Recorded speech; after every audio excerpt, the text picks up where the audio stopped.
Gauguin, Abraham, Gonzalez, Loiseau ou encore Sérusier.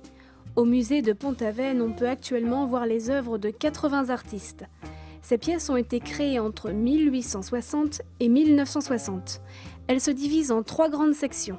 La première consacrée aux premières colonies d'artistes, ces artistes américains, britanniques, hollandais qui sont venus à partir de 1860, eux étaient plutôt dans un style réaliste. Puis il y a les œuvres de l'école de Pont-Aven à proprement dit, autour de Gauguin, d'Émile Bernard, de Paul Sérusier, les grandes figures de l'école de Pont-Aven.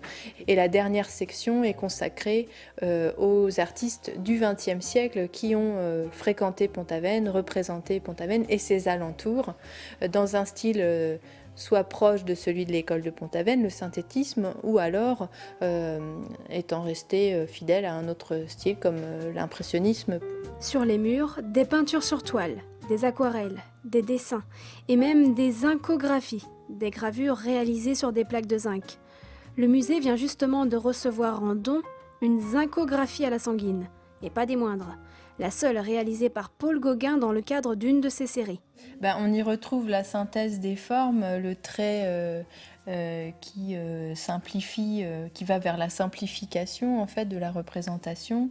On retrouve aussi le format vertical emprunté aux estampes japonaises. De Gauguin à Grosmaire, la naissance d'un musée est la dernière exposition visible avant la fermeture du musée en septembre 2012.